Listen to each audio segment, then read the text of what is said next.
উনি 2015 সালে দাবি করেছেন আমি আমির হুঁ, আমি আমির। না মানলে তো যাও জাহান্নামে। আচ্ছা আপনারাই বলেন তো, কারো বিয়ে যদি হয় 2017 সালে, বাচ্চা হয় 15 সালে, তাহলে ব্যাপারটা কেমন ঘটবে? তাহলে এটা বিস্তারিত না বললে আপনারা আসলে অতটা এটা অনুধাবন করতে পারবেন না। তবুও সংক্ষেপে বলি, তিনটা কারণে বিভক্তি হচ্ছে। মৌলানা সাদ সাহেব প্রথম যে কাজটি করেছেন, এটা তবলিগের ফ্যামিলিগত ব্যাপার, সেটা হলো উনি প্রথম ব্যাপার যেটা ছিল সেটা হলো উনি মশওয়ারার বাইরে কাজ করছেন। তখন ওলামা ইকরাম জানতে পারেন নাই, কিছু বলেনও নাই। দ্বিতীয় কাজ, উনি যে মশওয়ারা মানে পরামর্শ কেন্দ্রিক কাজটা চালানো, উনি তা না করে নিজস্ব ব্যক্তি মতামতের উপরে, একনায়কতন্ত্রের উপরে কাজটা চালিয়েছেন। এখানে আমাদের ভিতরে তখন কানা ঘুষা অথবা কষ্ট ছিল, ওলামা ইকরাম এটা জানতেনও না, এজন্য তারা কিছু বলেনও নাই। দ্বিতীয় কাজটি উনি যে করেছেন, সে কাজটি করেছেন যে উনি শরীয়ত বহির্ভূত কিছু বক্তব্য প্রদান শুরু করছেন। না, এটাও দ্বিতীয় হলো উনি নিজেকে আমির দাবি করছেন। জি, উনি নিজেকে আমির দাবি করছেন। এই যে নিজেকে আমির দাবি করলেন, এটার পিছনে একটা ইতিহাস আছে যে উনি আমির হওয়াটা কোনো যুক্তিযুক্ত কোনো পরামর্শ কোথাও হয়নি।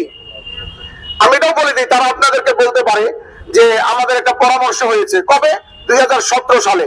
কিন্তু আমরা আপনাদেরকে বলতে চাই, আপনারা আপনাদের মোবাইলে দেখে নেবেন, ইউটিউবে উনি 2015 সালে দাবি করেছেন আমি আমির হুঁ, আমি আমির। না মানলে তো যাও জাহান্নামে। আচ্ছা আপনারাই বলেন তো, কারো বিয়ে যদি হয় 2017 সালে, বাচ্চা হয় 15 সালে, তাহলে ব্যাপারটা কেমন ঘটবে? আমরা বলতে চাই ব্যাপারটি তেমনি ঘটলো যে সাদ সাহেবের ইমারতের বিবাহ হলো 17 সালে, অর্থাৎ এটার পরামর্শ হলো 17 সালে, কিন্তু বাচ্চা হয়ে গেছে 15 সালে, কারণ 15 সালে উনি দাবি করছেন উনি আমির।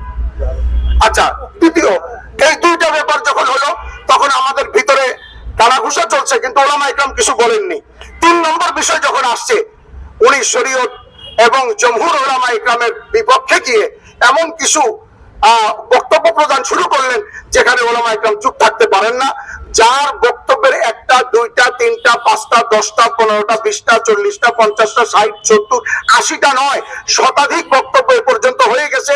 সর্বশেষ লাস্ট রিলিজ করছেন ডিসেম্বর মাসে এই যখন হামলা চলে, তখন তিনি ভারতের একটা স্থানে কথা বলেছেন যে একমাত্র তবলিগের মধ্যে খরচ করা ছাড়া অন্য কোথাও খরচ করা সুন্নতের খেলাফ। এটা লাস্ট রিলিজ হয়েছে ওনার।